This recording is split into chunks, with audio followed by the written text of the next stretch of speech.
ever prepare these precious beings for the uncertainty that lies ahead. So, thank you everyone who have taken out the time to come and share your work. I don't watch movies or TV or read newspapers or even books nowadays, but I have been glued to the screen listening to all of you, except for when I have to see to my mother. The reason I haven't been able to join in person is that I am now the primary caregiver of my mother who has dementia.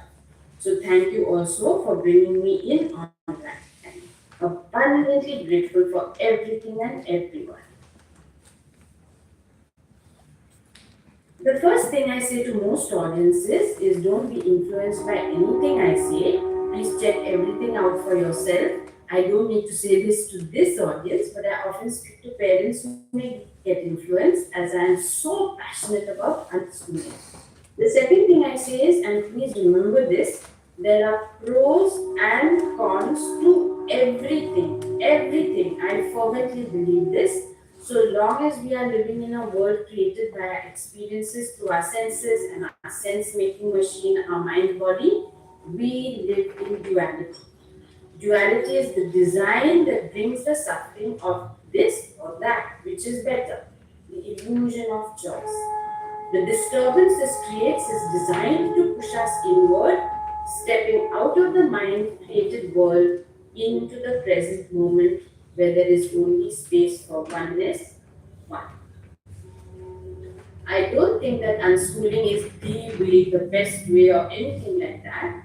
I believe diversity is health promoting for survival and thriving of everything living and non living. A natural law like interdependence. Dr. Kashyapi has invited us to open up to possibilities and not confine or restrict our thoughts. Mukh leke sochenge. I love that. She said that at the beginning of the first day. This is the spirit with which I am speaking. Unschooling is a complete paradigm shift from even alternative schools and homeschooling. I'm not a student of Indian knowledge systems or panchakoshas, but when I speak of unschooling to people who are knowledgeable in these, some say many elements, some say most elements, and some say all the elements are completely in alignment. You decide for yourselves as we proceed, and I would love to engage with students of Panchakosha to draw parallels with unschooling to publish at some point. India must lead the way. I'm very firm on this. Just to give context for the background I have in education, spirituality, and deep appreciation of our amazingly diverse and colorful nation, and why I have an irrational love for my country, though I prefer to be less nationalistic and more world human in approach.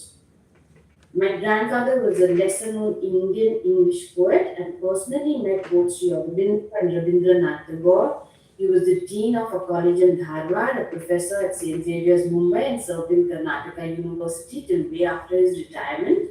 During those last years, translating Kannada poetry into English poetry. My father was a freedom fighter at the tender age of 23. He led a Satyagraha march across the border into what was Portuguese territory, was beaten up and his arm broken, escaped luckily as others were being carried back there. My father, a scholarship MA student from Stanford and a PhD in during middle age from Pune University, and grandfather were academics and often drew our attention to the grave deficits in our imported education. My father's favorite poem he often recited to us was Tagore's Where the Mind is Without Fear. So I blame him for unschooling. Though we came from Goan Catholic families, he gave us Indian names saying we are Indians first and didn't teach us any religion. Exams should be optional. Higher ed and employers have already started the ball rolling. I've been a teacher in all the three schools. I think they are across the road from where you are, in the Sri Aurobindo ashram. I was aged 24 to 29, that's in the years 1988 to 1992, and became familiar with the integral education of Sri Aurobindo and the mother under the mentorship of Mirambeka Founder, Neelche Mathais. 10 years later, they invited me to Puducherry to talk about my unschooling journey at a conference entitled Indian psychology, yoga, and consciousness, where I first spoke about how the board exam comes in the way of children's learning. 20 years later, I feel the same. Board exams need to be optional only for those who need to sit exams for some specific purpose. As we heard from earlier speakers, the mother did not have exams in the ashram schools. Rudolf Steiner and several others did not educate towards exams. I doubt the Vedic way of education would have exams. Exams is an important colonial filtration system that weakens a nation's children, youth, and young adults. Other countries have lost track of this, though they have been the ones who started it. That it is a filtration system which weakens children, youth, and adults. India must lead the way. A quick Google search will throw up a list of big companies who do not ask for certificates for employment. A few new spaces in higher ed in India are also not insisting on board certificates, such as Lex Enterprise and Swaraj University. Like alternative schools, learning centers and open learning started somewhere and have begun to grow in numbers and popularity. So should institutions of higher ed and employers start the ball rolling of entrance tests and on the job training, which has to be done in any case. Unschooling came through me. India is the only country, as per my knowledge, whose every system arose from both spiritual as well as academic sources. From how to govern a state, architecture and town planning, how to wage a war, dispense justice, cosmology and astronomy, even gender and sexuality, business, economics and work, and in education itself, so many leaders were spiritually awakened beings. Now, even intangibles like our thinking systems and emotional systems are important. Our priority systems too. India never put livelihood as the main focus of childhood, nor money as the main focus of adulthood. All this is important. That is, our thinking systems and our emotional systems also have become important. Whereas our important systems have been created from the intellect alone, human intellect is a wonderful mechanism, no doubt, but it is both limited and limiting. Our country has centuries old traditions of understanding the mind from within, very different from studying other people's brains through the intellect from outside. The supreme goal of life for Indians was realizing the self. I will be sharing a very contemporary, what I call way of being, that began from just one intuitive impulse within my being, and that is school is the worst place for a child to spend their childhood. So please take this in perspective. This is something which came within me, and I believe in diversity. So please see this as a subjective impulse, an intuitive impulse which arose in me subjectively. So this is something which has is is my subjective experience. It has no relevance or judgment on other ways of being. So when the internet arrived, I learned that this what I was doing had a name. This was many years after I started, and the name was unschooling. I also learned all those many years later when the internet came that others were not sending their children to school but teaching them at home, and that was called homeschooling. These two are different. I'll explain this later. This discovery was years after unschooling came to me or through me, without knowing it was in existence anywhere else in the world. In India, living and learning was always like this through intuition, insight, and self discovery. These are not ordinary words or concepts. These are profound ways beyond mental understanding. For this to happen, the mind has to be without fear, as Tagore's poem says. All current forms of education and media hype today are in the opposite direction, creating fear on a daily basis. India must lead the way in reversing this. In my TEDx talk, I mentioned that at some point I developed new eyes. It is not about amassing information, but cultivating the ability to see, to hear, to sense the knowledge continually emanating from the source within. For example, astronomers in India study the cosmos without scientific instruments.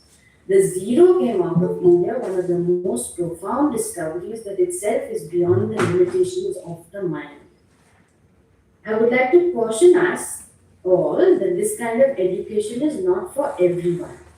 India is also a land of unmatched diversity of every kind, from food, language, religion, dress, customs, and cultures to geographic terrain and down the centuries, diverse schools of thought.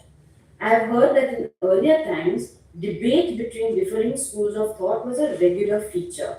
As Professor Sahu said, even Gandhiji and Tagore disagreed on several counts, while still deeply respecting each other. According to me, learning is enriched through differences and debates. We should therefore never try to replace one size fits all with another kind of one size fits all. Everything shared in this room has been valuable, and all types of education or ways of living and learning have their pros and cons. Autonomy and freedom. Unschoolers don't have to be told or taught responsibility. There was some talk earlier about freedom must come with responsibility. It is with responsibility, otherwise, it is not freedom. When you give autonomy and freedom, they know that these two parents are never going to take responsibility for them, so they better be careful about their decisions. Learn from their mistakes, tread cautiously but bravely. Just like every school and learning center in this forum addresses different aspects of students, different aspects of teachers, aspects of parents and society, if we give children more autonomy and freedom, their inner curriculum will unfold, revealing worlds we haven't yet begun to imagine. There is just so much. No one curriculum, one institution, one person, one child can explore what the sum total of each of us individually can. This combined unfolding gives rise to a rich population. Trust. We've heard of this phrase, let go and let God. And when talking of trust, I always caution that there is a difference between a hippie let go and a rishi let go. Blind faith or trust is never a good thing. As an unschooling family, we all five have to keep renewing our trust in our own selves, our own inner voice, our own trajectory, and our own unfolding.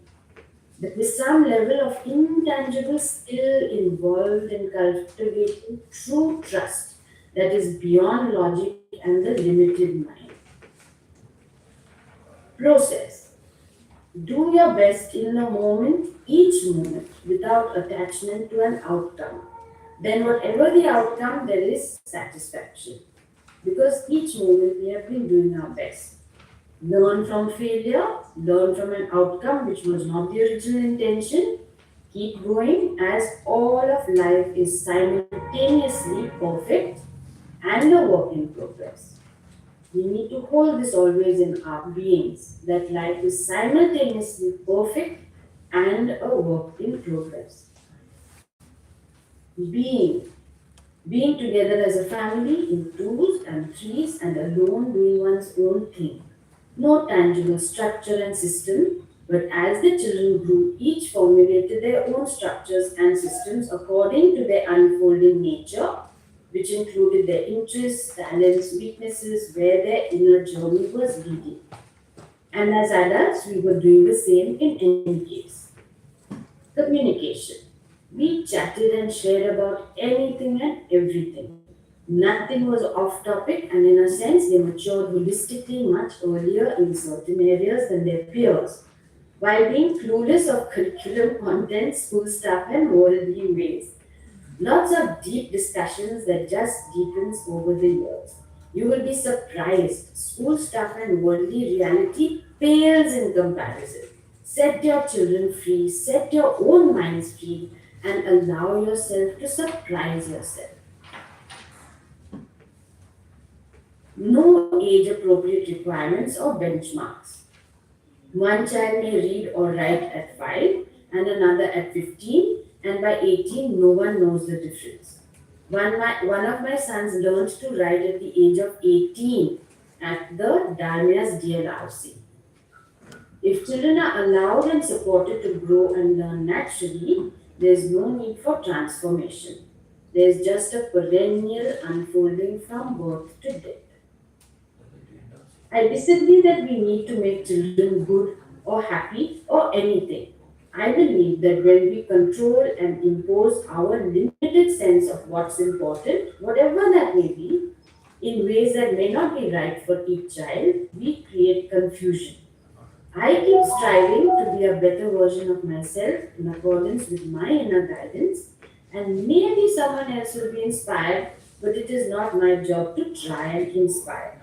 Now, this again is very subjective, it does not apply to other people who are born to inspire others. Sorry, I'm just putting this on side. Conflict between the children. I didn't use words at all when the children fought.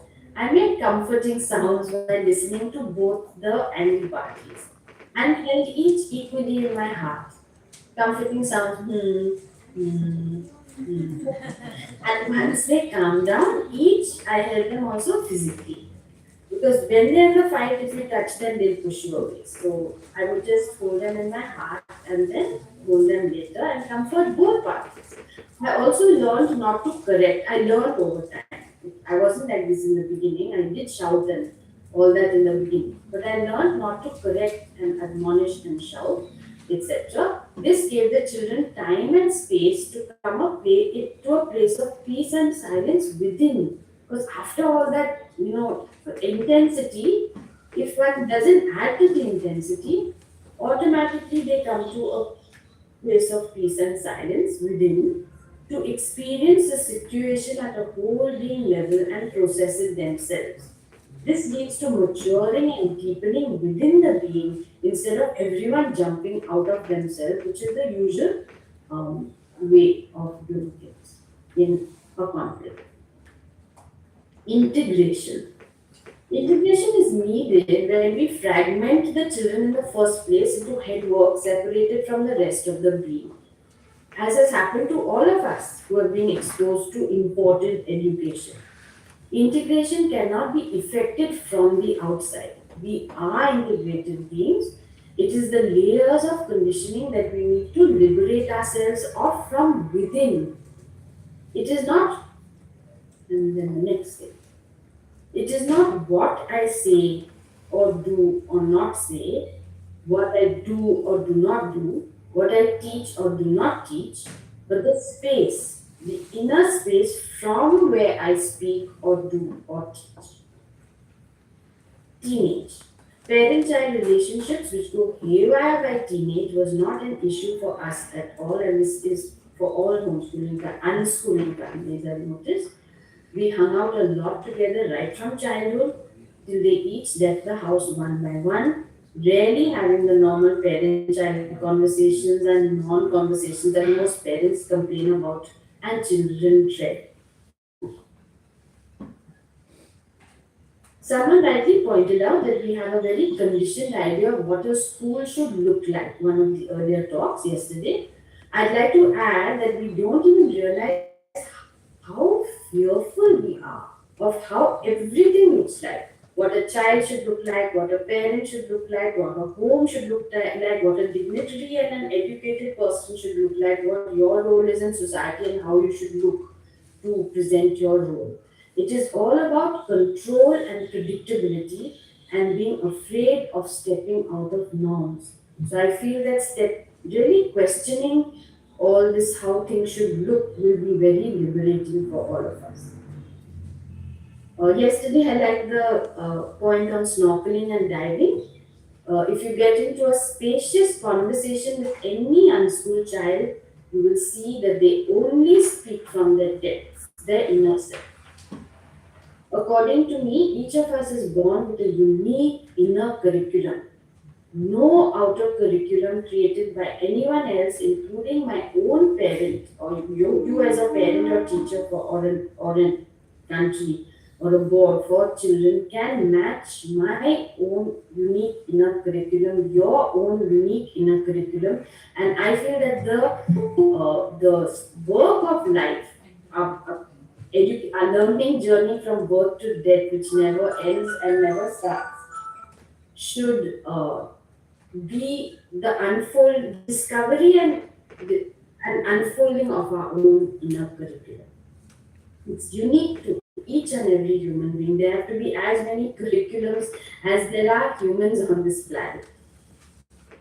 As unschoolers, we did not disturb or distract our three now adult children from their inner curriculum, their inner voice of wisdom, their intuition. We did not say that something we thought was important was more important than what they were doing, saying, or engaged in the present moment. We did not say complete this, only then you can move to that next thing.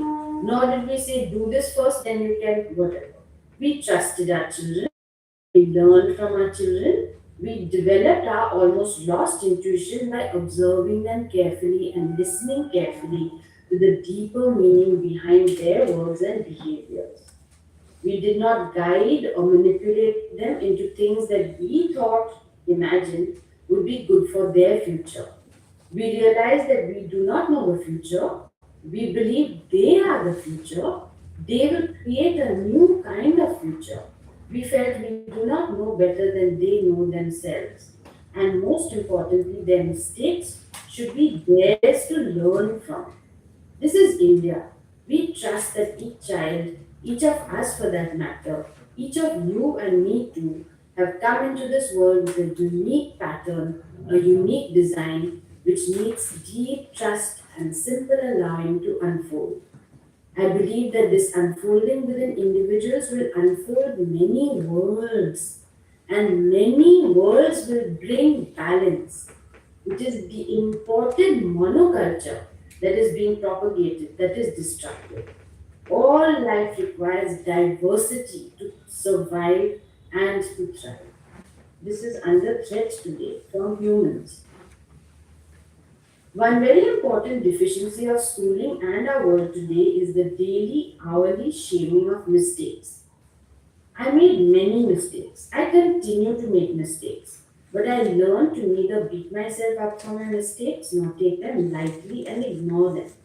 When I beat myself up, I felt bad, and the human mind is good at then going into denial, and denial makes us repeat the same mistakes as patterns again and again and again. We all know this. When one takes it lightly and ignores them, the same thing happens. We repeat the patterns. Plus, we lose a very important learning tool. I have learned to apologize for my mistakes. Let's pause and see if any of us wishes to make an intention to learn to make mistakes, acknowledge them, learn to apologize not only to others but also to ourselves for our mistakes, and raise mistakes to be used as an important learning tool. Let's get excited about identifying horrible, worst, biggest mistakes and invoking the courage to do whatever it takes to learn from. I'll take a little pause right now. I like to pause.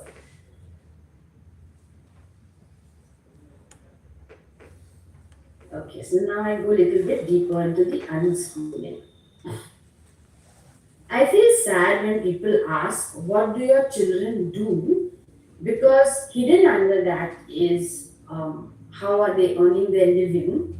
And it reduces a whole human to something which unschooling has never prioritized. We never taught or educated or did anything as I already described.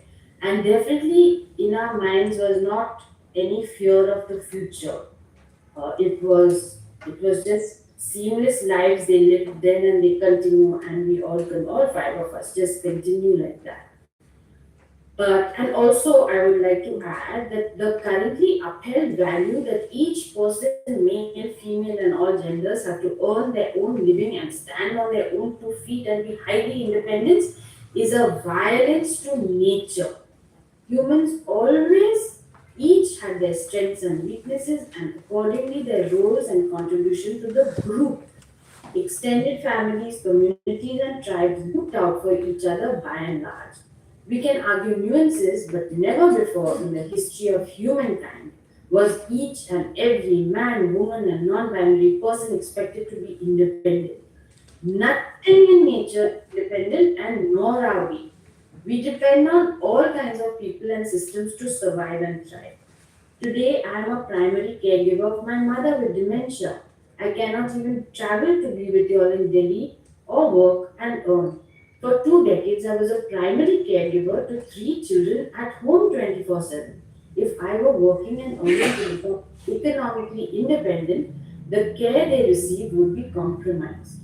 Nuclear families are a disaster economically, emotionally, practically. We are nature and are interdependent. We need to be economically interdependent too to lead wholesome lives. Let India lead the way. We were a nation where the social fabric was and in many ways still is interdependent. But contemporary governmental recognition and action will strengthen what is again an important idea that weakens individuals, groups, and nations. This important idea of fierce independence of each individual is weakening individual and groups and nations. I do understand that in this era, and especially in gatherings such as this, it is important to share what my children are doing, and even at the cost of leaving out the main part of the unique whole beings that they are, because there's so much intangible involved. So at some point, we must really bring our children from all everyone who shared today. Children should come and present from their hearts their experience. Like when someone's son was presenting yesterday, how powerful that is. Then you get the whole sense of the whole being, but I will just give the usual stuff. My daughter is in her 30s, early 30s, deeply immersed in Rudolf Steiner's spiritual philosophy study and practice. This includes, as we heard from the world of presenters, art, nature, music, movement, aesthetics, scientific observation, study, research in depth. She lives a simple, creative life with her Italian Romanian sculptor husband in a small village in Goa. They do all their own housework, cooking, and baking. She did a 4 year course in Udemy and Art of Movement by Rudolf Steiner and an award winning online copywriting course. She writes copy for online health journals among several other types of writing. More importantly, she has lived a seamless life doing all things that the Waldorf School presenters have described since before she even heard of Rudolf Steiner. So it was something that was just coming through her. Next is a son in his late 20s who learned to write at age 18 at Ajay and Mona's DLRC. He had never done any formal studies and was the second student at their learning center.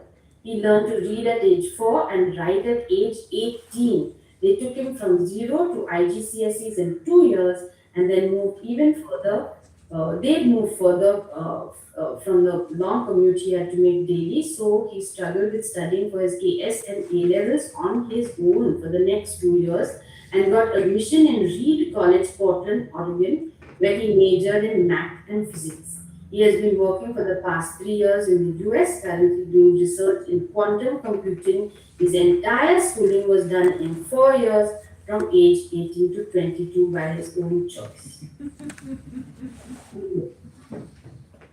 Also, unknown to Indian parents is that US college admissions are completed before the 12th board results arrive. So, the admission criteria is not as dependent on board results as we imagine. They get their admission and their results, 12th board results come a month or so later. Lots of different criteria. We, India, must lead in this. I feel sad that America is leading. Our youngest son is in his mid 20s and has been interested in multiple things. He created his own spelling system, learned music and languages, both Indian and Western. He disliked Roman script, so learned a bit of Japanese script first, then a bit of Bengali script. He loved Devanagari script. It was all curly and phonetic and scientific. So I enjoyed teaching him the whole script. In fact, Roman script he learned very late. At 16, he found Telugu script, which was even more beautiful and curly wordy. So we learned that too, full Telugu script. So when children hate writing, it may be because Roman script is ugly and makes no phonetic sense. Still, we forced it. He was selected by Pune Football Club and was a footballer from the age of 13 to 16. When he joined the Swaraj University 2 year very unusual and challenging program, they did things like cycle yatras without money and without mobile phones, just like yesterday's story. Uh, Went into the villages and really learned trust in life and the beauty of humanity when you go into the villages, rural India. We need a whole session to give full details of his learning journey. Then he taught for 2 years at an amazing Reggio Emilia school in Bengaluru called the Atelier. He was barely 18 at the time, came home during COVID after 5 years away from home. He became a play facilitator, facilitating SEL type games for all ages and income groups. Children in busties and orphanage, learning centers, homeschoolers and unschoolers, and school-going children's families, youth workshops, and family retreats in collaboration with me and my friends. Like my daughter, myself, and husband, he enrolls in classes and workshops all the time. All five of us are learning all the time. As we speak, he has arrived in Guwahati. The school flew him there and is putting him up while he does a 1 month project with their students. A few weeks ago, a learning center in Daman near Vapi, Gujarat, flew him in for 3 days SEL, social emotional learning sessions. Both picked and dropped him off by car. Last month, an NGO flew him into Goa where he prototyped a board game he helped create for Goa government schools to promote family bonding. With the same game company, Socars, last year, he was flown into Jaipur for a game they created around Jain principles. I have no idea why people are flying him around and having him picked up in cars. I don't think I would have been able to know what this, all this that this is all what would unfold with my three children. I have no idea what all will be unfolding for each of us next. Unschooling parents, as I said, differ from other parents and education educators is that we are always in a state of not knowing. I had no idea I would even be here presenting these miracles to you. For me, these truly are miracles. Unschooling is less about the children and more about ourselves. Ourselves, not so much as parents, but each of us as a human being. What is it to be human? A whole human. What is this life for? How am I receiving from and giving to this life? This is what unschooling is more about. On the first day, I think, one of the days, back then, Raul of Mirambika said that we are all living in the vital only. I guess that is Annamaya and Pranamaya Kosh. Please correct me if I'm wrong. According to me, development of other koshas cannot be done through education. You need teachers, gurujis who have realized these levels themselves. We must discern between religious teaching and training, academic study of ancient texts, teachings, and Indian knowledge systems, and transmission of the essence of spiritual experience beyond words, beyond experience, beyond mental understanding. And because my daughter is turned out to be steeped and immersed in spirituality, I've grown to be very sad that there must be so many spiritual children in our country and in the world, and spiritual education or spiritual spaces for its expression and for its growth and maturing are unavailable in our country and in the world. I think I would love to be told differently.